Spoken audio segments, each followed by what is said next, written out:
ամենամիջին վիճակագրական հայ ընտանիքներից ենք։ Իմ հայրը, ինձ եւ եղբորս ամեն օր դասի է տալ։ Այդ կեժանվա խոհափիլիսոփայական դասիակչական ժամներ մեր մարդկանց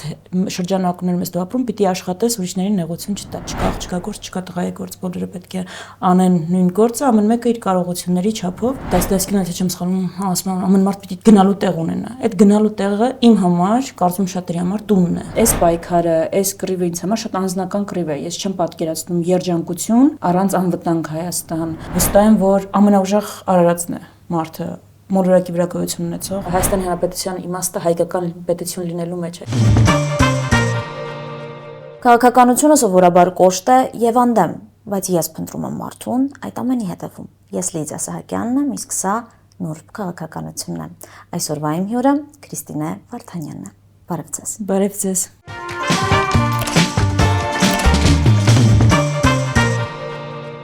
Շատերի համար դուք խիստ եւ պաշտոնական դեմք եք, կարծում եմ այս հաղորդումը բացահայտում կլինի, փորձենք բացահայտել։ Լավ, ավելի ազնիվ եղեք ջղային, մունաթով։ Փորձենք, տեսնենք ինչ կլինի։ Սկսենք հարմատներից։ Թերևս արժեքներից, որոնք փոխանցել են ձեզ ձեր ընտանիքի անդամները, ձեր ծնողները եւ որոնցով մինչ օրս առաջնորդվում եք։ Իմ հայրը, ինձ եւ եղբորս ամեն օր դասի է տալ։ Դպրոցը շուրջ 3 կիլոմետր հեռավորության վրա էր եւ կեժանվա ճանապարհ, այդ կեժանվա խոհափիլիսոփայական դասիակչական ժամներ մեր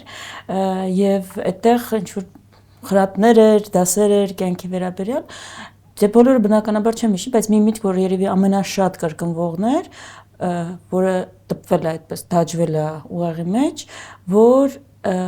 մի վնասիր, այսինքն դիմացինի հետ վարվիր այնպես ինչպես քո հետ կուզենաս վարվեն ու եթե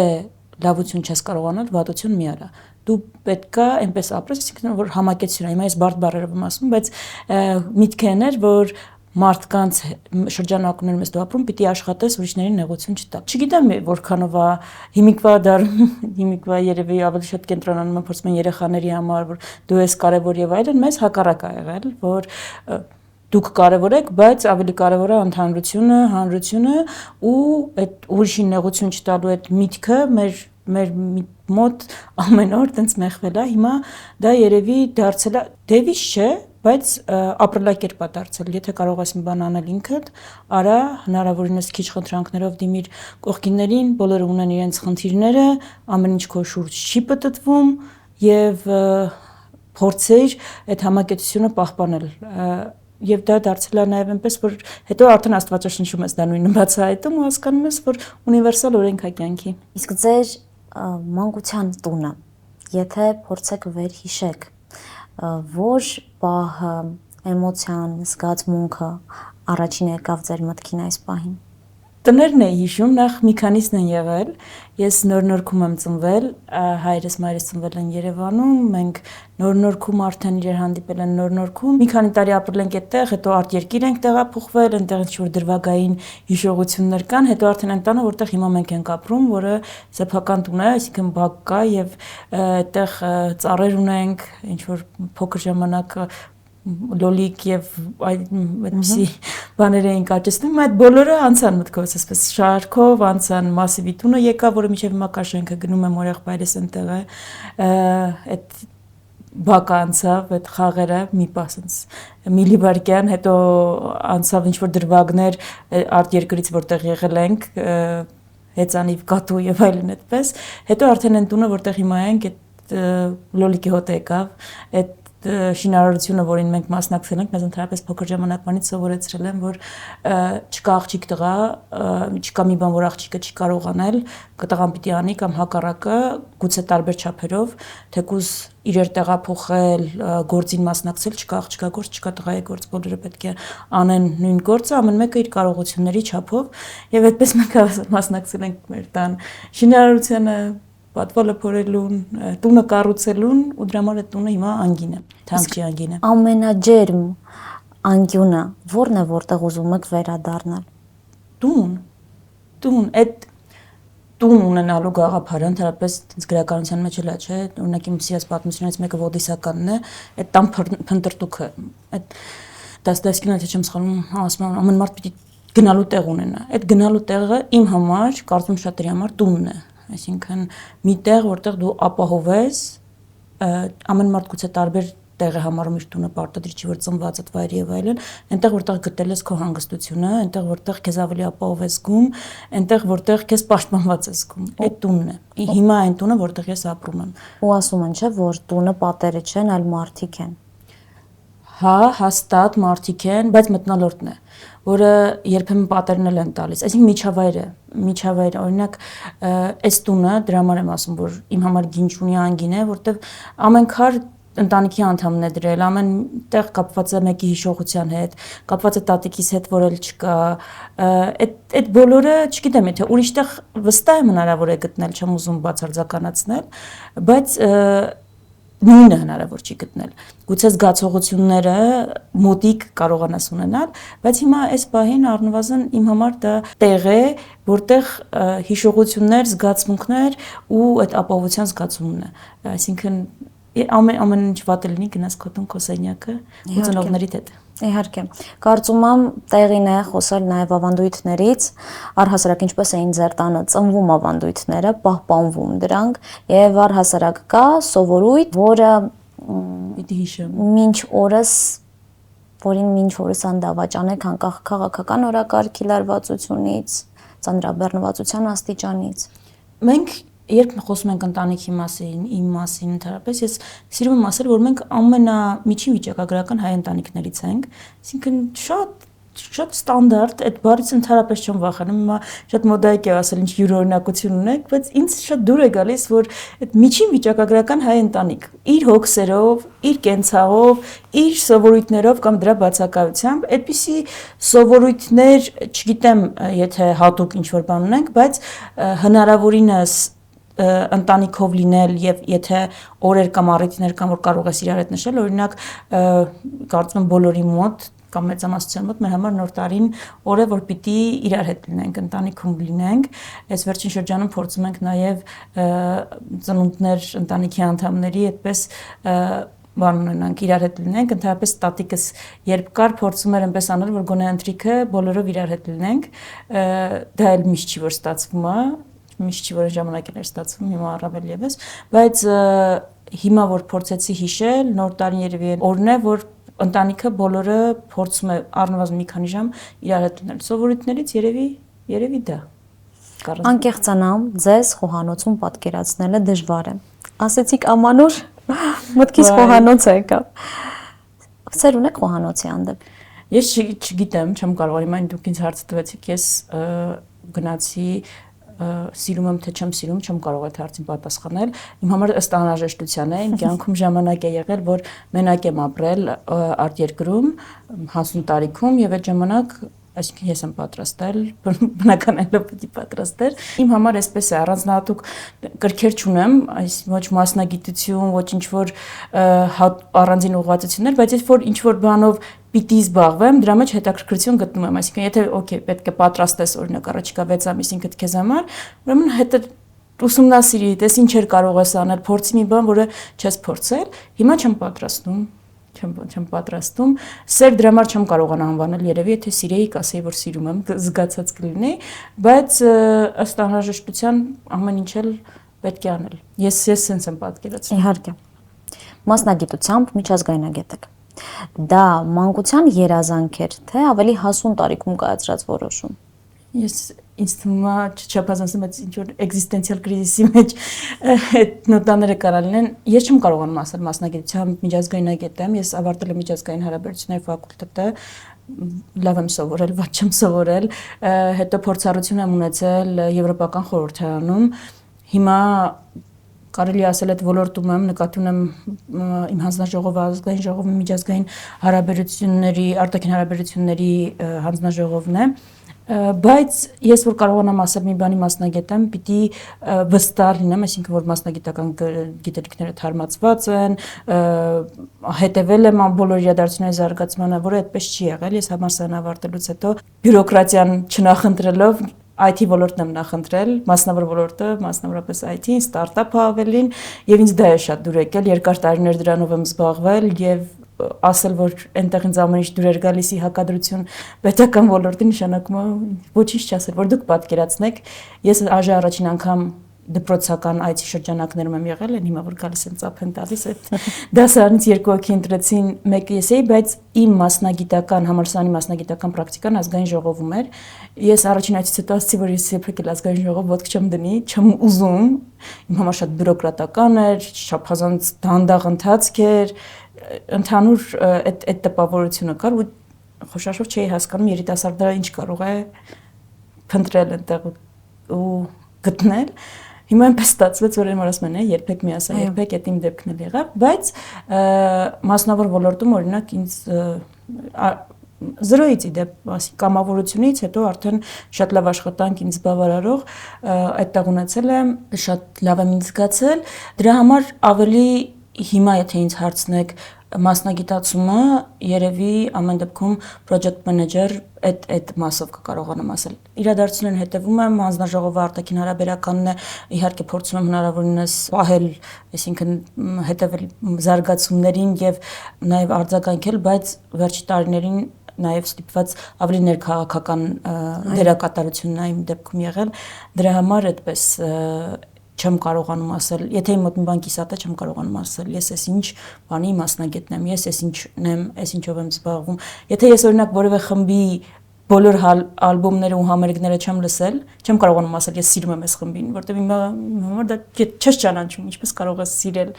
Դրա համար այս հարցին, այս բարձ հարցին էսպիսի բարդ պատասխան։ Իսկ այս տարիների ընթացքում եղել է պահ, որ կանգնեք ինքներդ ձեր առաջ եւ հարցնեք ձեզ, արդյոք ճիշտ ուղու վրա եմ։ Ամեն օր այդ հարցը ինձ թվում է ես ինձ նախ խոստացել եմ որ ամեն օր պետք է տալ ոչ միայն ճիշտ ուղու վրա եմ եւ ինձնից կախված ամեն ինչ անում եմ արդյոք թե կա ավել անելու տեղ ես այդ հարցերը ինձ փորձում եմ տալ նաեւ որպեսզի մի փորձում եմ ամեն դեպքում չեմ կարող ասել կստացվի թե չէ, բայց որ մի օր չհայտնվեմ եմ իրավիճակում, որ շրջվեմ ու հասկանամ, որ հասել եմ միտեղ, որտեղ չէի ուզենա լինել։ Ես ինձ ամեն օր հարցնում եմ, եւ այնպես չի որ այդ ամեն օր հարցի պատասխանը այո ճիշտ ուղու վրա ես շարունակիր։ Չէ, հարցի պատասխանը իմա որ չէ, այստեղ սխալ թեքվեցիր, այստեղ սխալ գնացիր, լավ կլինի մի քայլ հետ անես, հետ շրջադարձ անես, փոխես այս ճանապարհը, այդ ամենը կռիվ ու բախում է։ Եվ իմ պատկերացումով այդպես էլ պիտի լինի դա բնական վիճակն է։ Այո, իսկ եթե կյանքը հնարավորություն տար նորից ընտրել, նույն ճանապարհով կգնայիք։ Ես կարծում սա անձնական ընտրություն չի։ Իմ մենակ իմ դեպքում չի, հավատացած եմ, որ մարդը ի վերջո ինչ որ պատճառով է, առաքելություն ունի, ինչ որ պատճառով է քայլում մի ճանապարհով, դա համար ես կարծում եմ, եթե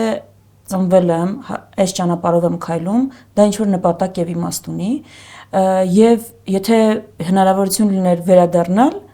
ինչ որ կետ, կարծում եմ գալու էլի այս նույն կետին։ Ես այդպես եմ մտածում։ Որևէ գլոբալ բան, այսինքն անձնական իմաստով չէի փոխեի, կուզենայի, որ ընդհանուր իմաստով այս վիճակում չլինենք, բայց դա էլ ընկալում եմ որպես դաս, որը պիտի անցնենք, այսինքն դասը պիտի սովորես, որ հաջորդ դասարան տեղափոխվես։ Այս էլ է մեզ պետք ուրեմն։ Իհարկե։ Առաջարկում եմ զրույցի այս հատվածում խոսել հայ կնոջ կերպարի մասին ժամանակակից աշխարհում, որն է մեր ուժեղ, ամենաուժեղ բնավորության գիծը, որը թույլ չի տալիս կոտրվել, դիմակայել կյանքի բոլոր դժվարություններին ու մարտահրավերներին։ Մենք խոսում էինք զրույցից առաջ, ես ասում եմ սա այս ֆորմատի համար տանջանք է, այս թեմաները նկատի ունեմ նախ ինձ կոմպետենտ չեմ զգում հայտարարություններ անել հայ կնոջ անունից, որն է հայ կնոջ ամենաուժեղ կերպարը, ես ինքս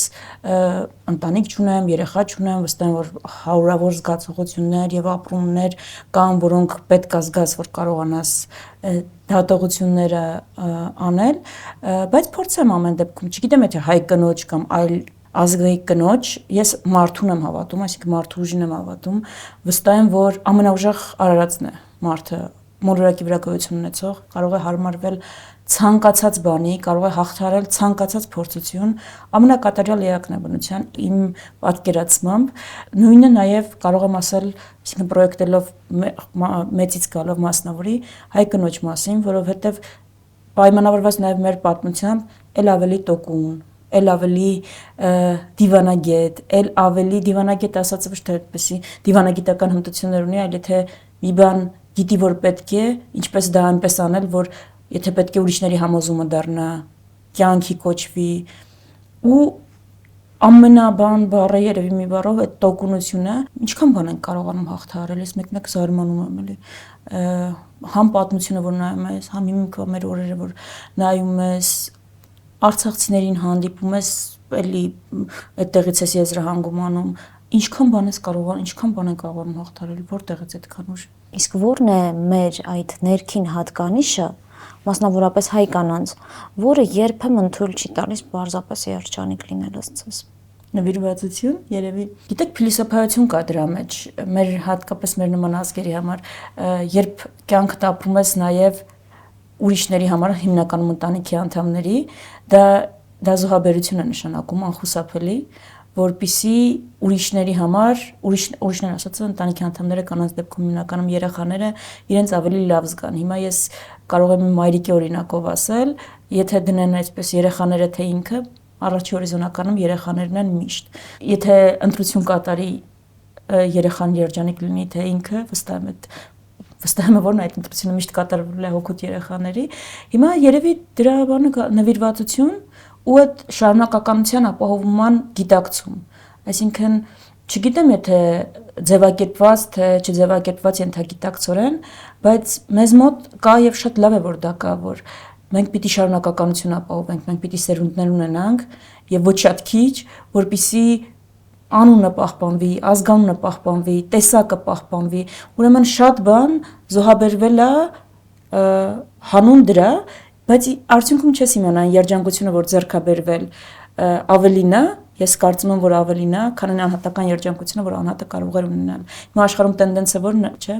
Ամենակարևորը անհատն է, դու արժանի ես դրան, կարգախոս բոլոր գովազդներում կարող ես հանդիպել, առաջ պիտի ինչ-որ բան անեիր, որ արժանանայիր, հիմա ուղղակի դու մարդ ես, ուրեմն արժանի ես լավագույնին, եւ կանանց դեպքում ես եմ իմ մարմինն է, ես եմ որոշում երեխա ունենալ թե չէ, օրինակ կամ ինչ անել այդ մարմնի հետ, բայց մեր մոտ մի քիչ ուրիշ է եկել, այսինքն գիտակցումը, որ հարկավոր է, անհրաժեշտ է, մենակ իմ համար չեմ ապրում կյանքը, նաեւ ապրում եմ որպես հանրության մասնիկ, ազգի մասնիկ, ես դա շատ կարևոր առանձնահատկություն եմ համարում, կուզենամ երբեք չվերանա դա, կուզենամ հնարավորինս մենք այդ գիտակցումը պահպանենք, շարունակենք, իմ համար դա այն հիմքն է, որի հիման վրա ձևավորվում է այն հասարակությունը, որտեղ ես ուզում եմ ապրել։ Համաձայն եք, որ պայքարի յուրատիպ տեսակ է։ Ամենակարևոր տեսակն է, ամենակարևոր։ Իսկ հայ կինը ավելի շատ պայքարում է ձեզ թե ստեղծում։ Պայքարելով ստեղծում։ Իմ համար որևէ բան, եթե բնության մեջ պիտի ստեղծվի, դա պայքարի արդյունք է, ծնունդից սկսած որևէ նոր բան, դա միշտ պայքար է։ Պայքարը մենք հիմա կարող է ագրեսիվ բան է ստացել, նրբերանգ է ստացել, պատերազմի հետ է ասացած, բայց դա այդ չի։ Դու ծնվելու համար պայքարում ես, քայլելու համար պայքարում ես, խոսելու համար պայքարում ես, որևէ նոր բան ուզում ես լեգո հավաքիր։ Դրա համար էլ ես պայքարում, որևէ նոր բան ստեղծելու համար պայքարում ես։ Իմ համար չկա նորություն, որևէ բան, որը նոր ստեղծվում է կամ լինում է ընդհանրապես, որը պայքարի արդյունք չի, դրա համար պայքարելով ստեղծում ենք։ Ձեր միտքը շարունակելով կարևոր եմ համարում նշել, որ անձնական ուժը եւ ներշնչումը պայքարելու համար անչափ կարևոր է եւ որտեղ եք դուք գտնում ձեր էներգիան եւ առհասարակ ինչից են փայլում ձեր աչքերը, նույնիսկ ամենածանր օրվա ավարտին։ Մարդկանցից։ Ընդհանրապես բնությունն էլ կարող է լինել ավելի մեծ իմաստով, ծառը թփում մենակ նկատի չունեմ։ Ես երբ նայում եմ այս համակարգը, որ կա, որը ստեղծվել է, կատարելությունը իր, դա ինձ կարող է ոգեշնչել, ստիպել ավելի լավը դառնալ, գնալ այդ ճանապարհով, բայց մարդը, ես իմ մտքերը, ոգեշնչումը, հուսահատությունը, բոլոր էմոցիաները ստանում եմ մարդկանցից։ Իմ համար կարևոր է, եթե նոր միտք ունեմ, դա քննարկել, դա ինչու՞ չի համարում ինչ-որ բան, որը տվեցիր, կարող է մեկը իրագործի, այդպես չի։ Իմ համար դա իրագործել հնարավոր է մենակ դա քննարկելով, կիսվելով։ Ես շատ հավատում եմ թիմին, նկատի ունեմ, որ մարդկանց ներուժի հանրագումարն է, որ մեծ բաներ կարող է անել։ Պատմությունը սովորաբար անձնավորում է, ասում է, չգիտեմ, այս հաղթանակը կամ այս ճակատամարտը արդյունքը Վարդան Մամիկոնյանն էր, Արամ Մանուկյանն էր, իրենք անփոխարինելի դերակատարություն են, երևի առանց իրենց չէ լինի, բայց միայն իրենք չեն եղել։ Պատմությունը ցույց է տալիս, որ եթե չի լինում այդ խումբը, ժամանակակից լեզվով ասած թիմը, համախումբը մարդկանց, մեծ բաներ հնարավոր չի լինում անել, անհատի կարողությունները միշտ գալիս են շուտով, որ սահմանափակվում են։ Դա մեր ես համատվում եմ թիմայնությանը ու ոգեշնչումն էլ, մնացած բոլոր էմոցիաները, զայրույթներն, նարվայնությունները մարդկանցից է, այսինքն բոլոր էմոցիաները մարդկանցից է, իրենցից եմ ստանում, իրենցից որն է շրջապատող մարդկանցից եմ ստանում։ Խոսենք երազանքների մասին։ Խոսենք։ Եթե մի կողմ դնենք քաղաքականությունը, պարտականությունները, ինչ երազանք ունի Կրիստինե Վարդանյանը, որպես պարզապես մարդ եւ առհասարակ կա երազանք, որի մասին դեռևս,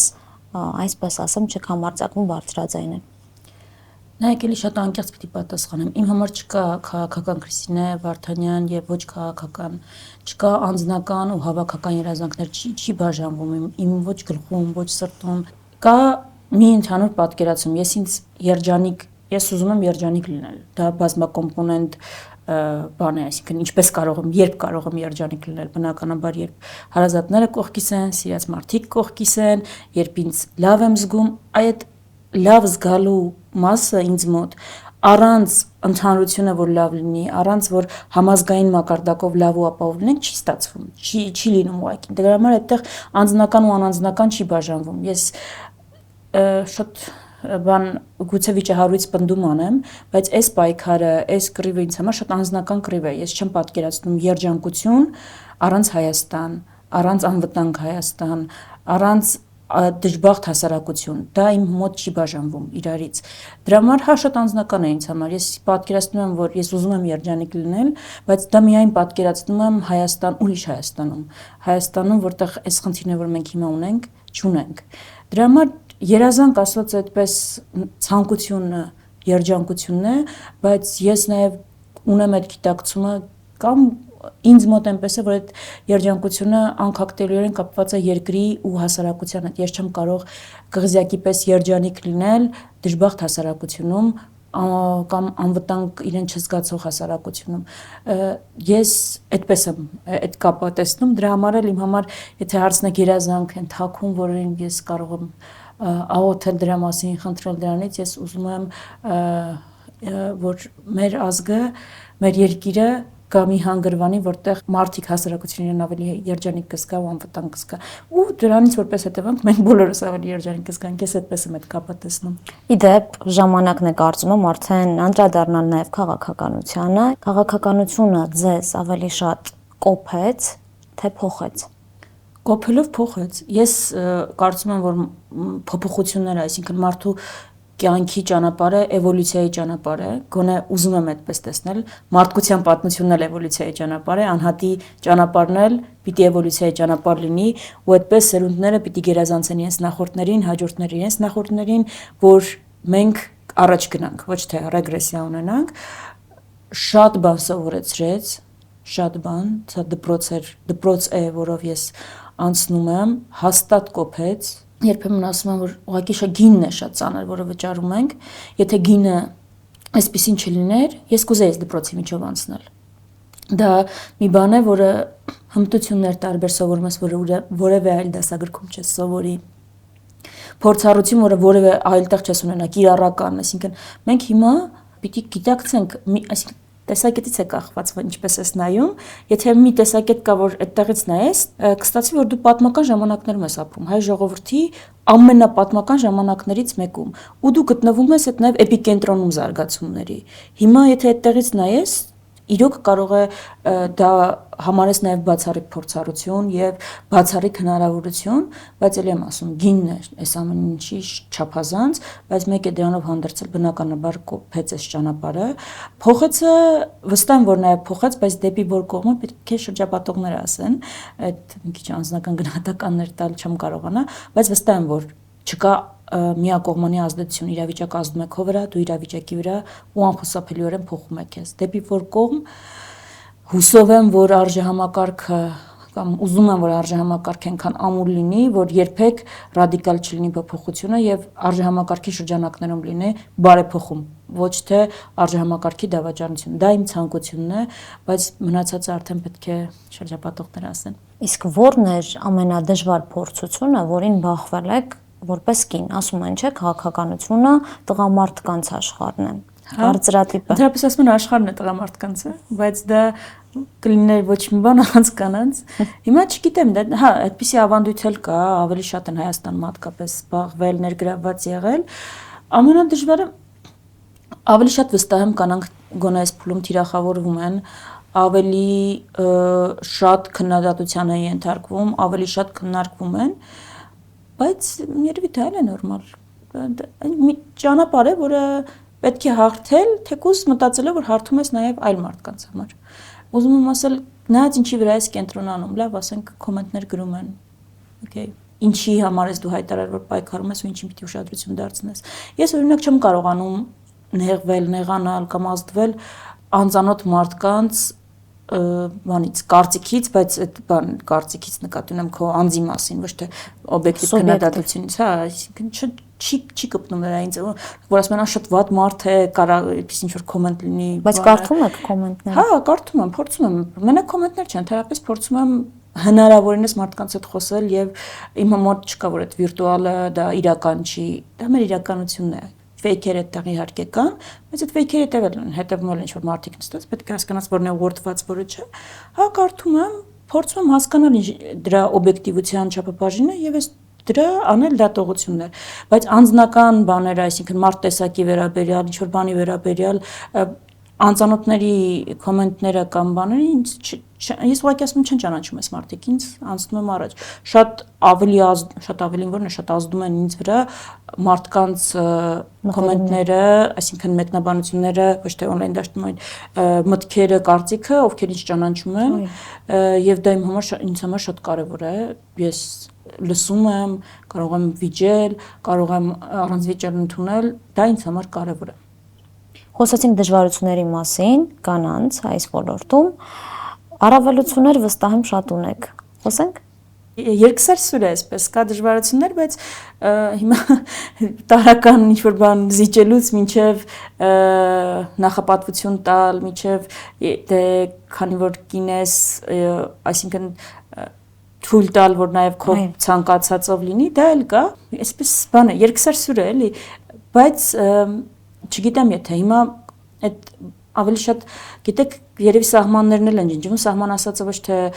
բադ իմաստով բայց ավելի մարդիկ իրենց կարողություններով են սկսում գնահատվել ես դա տեսնում եմ այսինքն այդ էվոլյուցիան եմ տեսնում հանրային կարծիքի շատ գործ ունենք անելու նաև ներթիմային էլ այս բոլոր ոլորտներում բայց ավելի ոչ թե կին է կին չէ քննարկումները ավելի կարող է թե չի կարող ով ավելի լավ կարող է ինքն էլ անի դա ինքն էլ հնարավորություն ունենա իրագործելու այդ գոնե մեր մոտ այդպես են քննարկումները եւ կարծում եմ բնական փոփոխությունները հաշվի առնելով նաեւ գլոբալ փոփոխությունները այստեղ ուղղակի երևի կանանց աղջիկներին ովքեր լսում են ուզում են ավելի հանրային ոլորտում լինել պետք է ասել որ սա նույն ոլորտն է ոնց որ մնացած բոլոր ոլորտները ուղղակի այստեղ հանրային է ամեն ինչ ֆիքսվում է հանրայնորեն ամեն ինչ ֆիքսվում է պատկերացրեք որ ծրագրավորողների աշխատանքը փոխհարաբերությունները հայտարարությունները on-line ռեժիմով նկարահանվեին ու պահպանվեին նույն բանն էր լինելու ինչ որ քաղաքականություն ու հանրային ոլորտ ուղղակի այստեղ հանրայինն է ավելի դուք ուղղակի պատրաստ եղեք այդ հանրայինի այսինքն ձեր արարքը հանրայնորեն քննարկվելու է մարդկանց կողմից ովքեր ձեզ չեն ճանաչում ձեր նկատմամբ հանրային կարծիք է հնչելու մարդկանց կողմից ովքեր ձեզ չեն ճանաչում եւ նրանց կողմից ովքեր ձեզ ճանաչում են միշտ չի որ բոլորը հանրային ձեզ աջակցելու են կամ հակառակը քննադատելու են մի խոսքով ուղղակի այդ հանրային կոմպոնենտը եթե մեկը կա որ ցանկանում է պիտի իր բոլոր ասպեկտներով ծանոթ լինի դա ես կուզենայի ուղղակի բոլոր նրանք ովքեր ուզում են հանրային կյանքով ապրել Դուք ներկայացնում եք նաև ուժ, որը ունի երկար պատմություն եւ գաղափարական հիմք։ Շատ եմ սիրում դաշնակցությանը։ Իմ բանն է, այսինքն զինանշանը, որ միշտ ինձ հետ է։ Ուժի մասին հարց տվեցիք, չէ՞։ Ինձ ուժ տվող առարկաներից մեկն է։ Հաճախ ասում են, որ դա սերնդեսերունդ փոխանցվող գաղափարախոսություն է։ Ձեզ մոտ էլ փոխանցվեց ժառանգաբար, թե հասունացավ ավելի գիտակից տարիքում եւ ձեռքբերում էր։ Ինչը բերեց ձեզ դաշնակցության։ Սերնդեսերունդ չէր, ես իմ ընտանիքի առաջին կուսակցական մարդն եմ, երևի անգամ տոհում է, չգիտեմ, դե կոմունիստական կուսակցության անդամ լինել, եթե չհաշվենք։ Չէ, ձեր բան չէր, սերնդեսերունդ չէր, ես եղել եմ Հայաստանի, այսինքն ես մտածել եմ միշտ, որ երիտասարդը պիտի ունենա ակտիվ քաղաքացիական դիրքորոշում ու իրեն պետք է հետաքրքրի ինչ է կատարվում երկրում, հնարավորինս պետք է մասնակցի եւ կարծիք արտահայտի։ Ես մասնակցել եմ Հայաստանում գրեթե նկատում եմ իրադարձություններին, փորձել եմ հասկանալ ինչ է կատարվում, քաղաքացիական ակտիվության բոլոր դրսևորումներին փորձել եմ ներկա լինել տեղում, հասկանալ, եթե համաձայն եմ կամ համաձայն չեմ, բայց կարծում եի եւ կարծում եմ, որ երիտասարդը պիտի գոնե այդ ինչ-որ տարիք կա, որ ակտիվ լինի եւ ունենա այդ քաղաքացիական դիրքորոշումը, այդ տարիքում մանավանդ պայմանավորված այն ֆակուլտետով, որտեղ սովորում էի, հետաքրքիր էր շատ զարգացումները, համ ներազգային, համ միջազգային, ու նաեւ հետաքրքրվում էի ինչ երիտասարդական կառույցներ կան, դաշնակցությանը գիտեի պատմության դասագրքերից, հետո արդեն պարզվեց, որ հայրիկս բոլոր ընտրություններին դաշնակցություն է ընտրել, բայց կուսակցության հետ կապ չունի, ուղղակի արժեհամակարգը եւ պատմությունը կարեւորելով, բայց մենք ընտանիքում դաշնակցության մասին խոսակցություն չենք ունեցել։ Կուրսեցիներից մեկը ասաց, որ դաշնակցություն կա, ինքը այդ ժամանակ անդամ էր, կարծում եմ, որ շատ համապատասխան կլինենք, բայց ես չի ուզում կուսակցական լինել, դա ինձ համար ամուսնանալու պես մի բան է, որ պետք է մեկ անգամ անել եւ շատ լուրջ պատասխանատու բաներ, որ այդ տարիքում չի ուզում խոսքը 20 տարեկանի մասին էր, ասացի, որ կուսակցական բայց չեմ ուզում լինել, ասաց կա երիտասարդական միություն, որտեղ կարող ես անդամ լինել, մասնակցել ամեն ինչին, բայց կուսակցական լինելը պարտադիր չէ, որ հանրությունը իմանա երիտասարդական միությունը ավելի լավ, դա այն միությունն է, որը կազմակերպում է Ջայրով երթը, երիտասարդական ուսանողական միությունը ամեն տարի կազմակերպում են Ջայրով երթը, ասի շատ լավ, ու եկա տեսնեմ ինչով է զբաղվում, ինչ կա, երիտասարդները ինչ են անում, եւ այդտեղ եմ ես առաջին անգամ նախ եկել եմ տեսել եմ հավասարություն, տեսել եմ քննարկում ու անկաշկանդ քննադատություն, տեսել եմ անձի պաշտամունքի բացառում, տեսել եմ, որ ղեկավար մարմինը գալիս է, ինչ որ հաշվետվություն է տալիս երիտասարդներին շատ սուրխ քննադատում են ու մոտ սենց էլ կարելի էր։ Նախկին որևէ փորձ չեմ ունեցել, բայց կարծրատիպերը այնպիսին էր, որ տենց շոֆեր կան, գալիս են, ասում են սենց պիտի արվի, այդ կարծրատիպերը լրիվ կոտրվեցին, բայց ուրիշ բան ես տեսա երիտասարդական միությունում, ես տեսա ոնց տարբեր շատ վառ երիտասարդներ ունեն ընդհանրություն գաղափարների ու ոնց է իրաց ներուժը գումարվում իրար ու հսկայական բաներ կարողանում են անել։ Արդյունքում մի խումբ երիտասարդներ կարողանում էին Տավուշում ինչ-որ ծրագիր իրականացնել, կարողանում որոշում էին իրար հետ գնում էին Ստեփանակերտում նշում էին մայիսի 9, ջահերով երթ էին անում, բողոքի ակցիա էին կազմակերպում, իմ համար դա էներ ինչ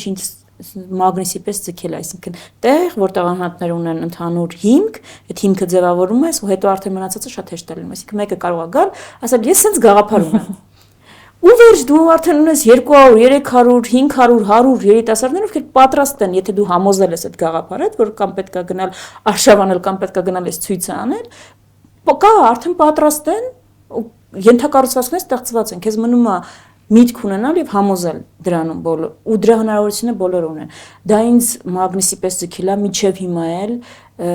նույն բանն է, այսինքն ես պատկերացնում եմ պոտենցիալը, որ ունի կառույցը, ուզում եմ որ այդ պոտենցիալը իրականացնի,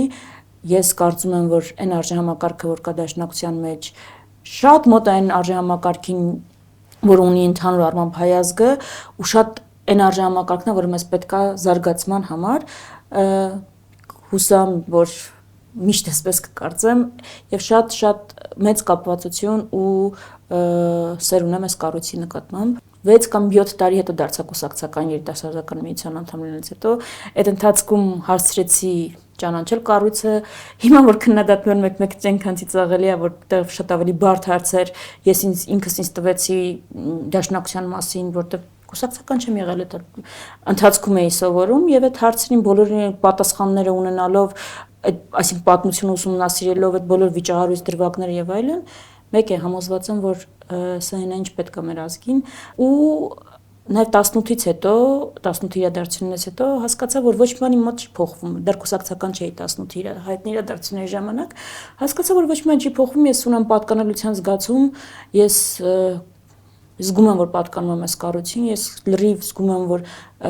ամբողջապես կարող եմ պատասխանատվություն ունենալ կառույցի համար եւ 18-ի վերջին արդեն կուսակցական դարձա, այդ խորհրդանշական արարողությունը կամ էր մոտ այդ երթում տալը, այդպես ավելի կարճ ինձ այստեղ ձգել է այդ գաղափարական մարդկանց համախումբը, որտեղ անհատի կարողությունները տասնապատկվում ու հարյուրապատկվում են, ու այդ զգացողությունը, որ դու առաջ Հայաստանի մասշտաբով դու գիտեիր, որ Մեղրիում ընկեր ունես, գաղափարական նույն տեղ նայող, Ստեփանակերտում ունես, Տավուշում ունես, Երևանում ունես, հետո արդեն աշխարհում Ավստրալիայում ունես, Կանադայում ունես, Ամերիկայում ունես, դա ֆանտաստիկ զգացողություն է։ Իսկ հեշտ է արդյոք համադրել ավանդական գաղափարախոսությունը ժամանակակից քաղաքական իրողությունների հետ։ Պետք է, եւ երկրորդը դա բանալին է կենսունակության։ Դա բանալին է կենսունակության, առանց մոդեռնիզացիայի չկա կենսունակություն ու ամեն ինչ կորցնում է իր նշանակությունը, բնությունը ոչինչ չի պահպանում։ Ու կա այդպիսի կարծրատիպ, գիտեմ, որ կուսակցությունը հին տենց կուսակցություն է կարծրացած, իրականում պրոգրեսիվ կուսակցությունը, պրոգրեսիվ մտածողության նկատի ունեմ ժամանակակից ամենալավ թրենդերը վերցրած եւ տեղայնացած, ու այդ ճանապարհը պիտի շարունակվի, դրա այլընտրանքը չկա։ Եթե դու լճանում ես, դու ոչ միայն հետ ես մնում, դու կորցնում ես կենսունակությունը։ Ժամանակակից իրողությունների մանավանդ քաղաքական կազմակերպության համար բիզնեսը պիտի գտնի ստեղծված իրավիճակի համար լուծումներ, մարդկանց առաջարկի եւ դրանով դառնա ռելևանտ։ Նույնը կուսակցությունները ստեղծված քաղաքական իրավիճակի համար պետք է գտնել լուծումներ,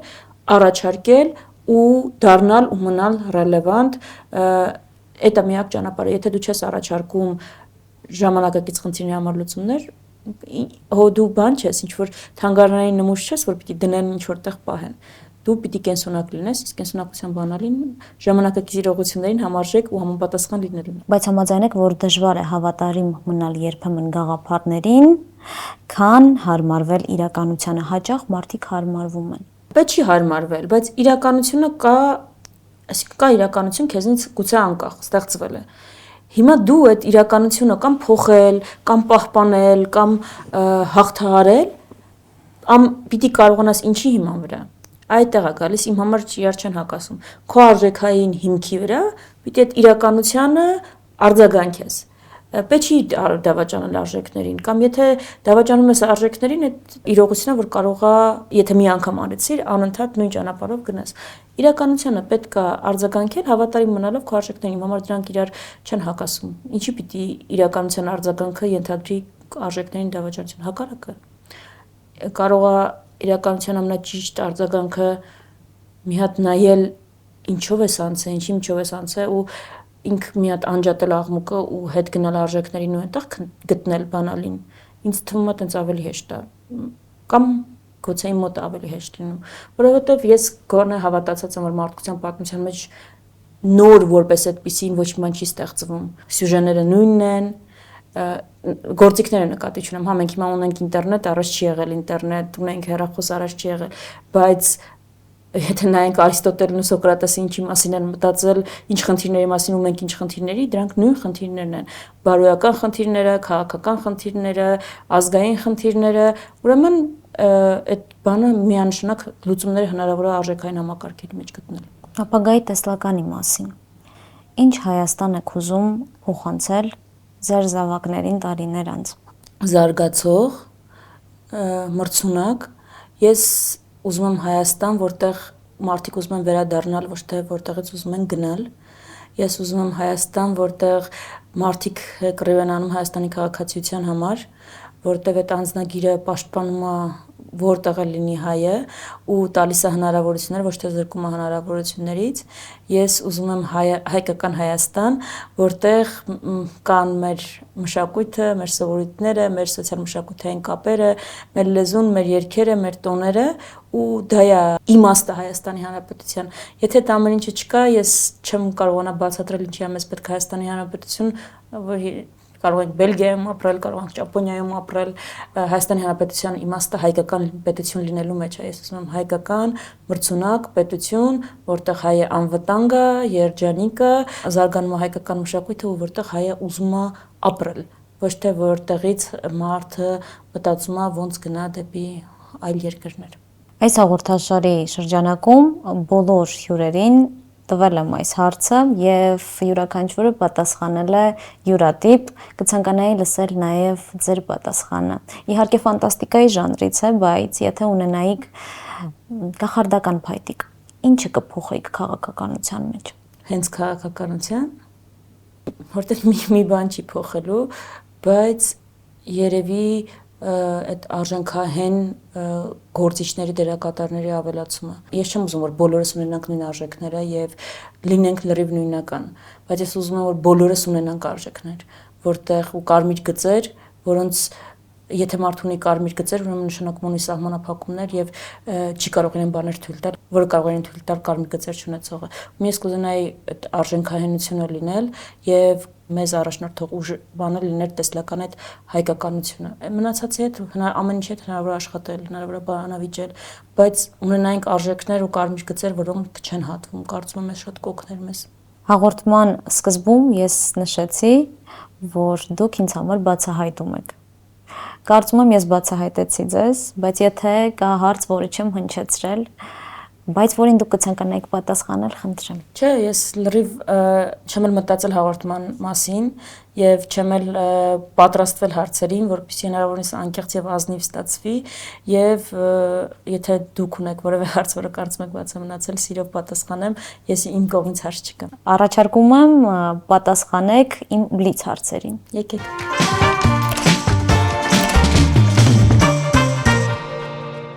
Առավոտը սկսվում է սուրճով, թե լրահոսով։ Սուրճը լրահոս։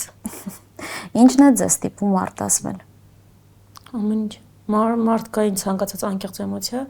կարող է ստիպել արտասվել։ Ձեր բնավորության ամենաբարդ գիծը։ Չեմ կարողանա ասել, չգիտեմ։ Ինձ թվում է բարդ բնավորությունն է ընդհանուր առմամբ։ Ում խորհուրդն է ձեզ համար անբեկանելի։ Չկա։ Երջանկությունը վիճակ, թե որոշում։ Որոշումից բխած վիճակ։ Ինչ եք զգում, երբ նայում եք հայելուն։ Տարբեր, նայած երբ եմ նայում ամենատարբեր զգացողությունները։ Այսօր ինչ եք զգացել։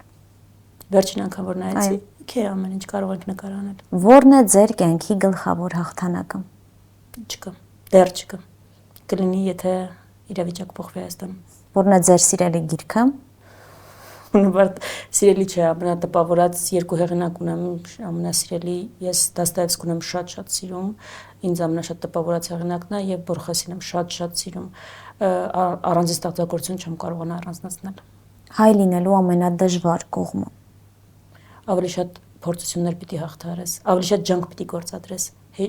ուղղակի ինքնստինքյան չի ստացվում։ Եթե ոչ քաղաքականություն, ապա որ ոլորտը։ Որտեղ կյանքը տանի։ Քաղաքականությունը ձեզ համար աշխատանք թե առաքելություն։ Առաքելություն, ես բոլոր աշխատանքները ինձ համար առաքելություն են, պարզապես աշխատանք չեմ կարող անել, հենց աշխատանքը դառնում է պարզապես աշխատանք, ես դուրս եմ գալիս աշխատանքից։ Իշխանություն թե հեղինակություն, որն է ավելի կարևոր։ Ձեզ ազգի համար իշխանությունը, ինձ համար, այսինքն մեկը մյուսին բացառումը, հեղինակություն մարդու համար կարծում եմ կարևոր է իր անունը։ Ինչն է ավելի սարսափելի, սխալվել թե անտարբերությունը։ Անտարբերությունը ամենադանթեներ չի ասում, ամենադժողքի, ամենադաժան պարարը բարոյական ճգնաժամերի ժամանակ անտարբերություն ցուցաբերածներին է պատկանում։ Ձեր քաղաքական կուռքը կամ կերպարը, որով հիանում եք։ Կուռքեր չունեմ, ընդհանրապես ոգեշնչում գտնում եմ տարբեր ժամանակներում տարբեր մարդկանցից, միշտ անփոխարինելի է ինձ համար ոգեշնչման աղբյուր Արամ Մանուկյանը, մեր պետության հիմնադիր հայրը, անանձնականության օրինակը, միջազգային դերակատարներից շատ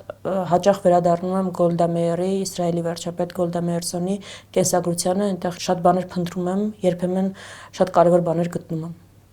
Եվ Հայաստանը 10 տարի անց մեկ բառով։ Ապահով։ Ձեզ հետ հետաքրքիր էր, շնորհակալ եմ։ Ես եմ շնորհակալ։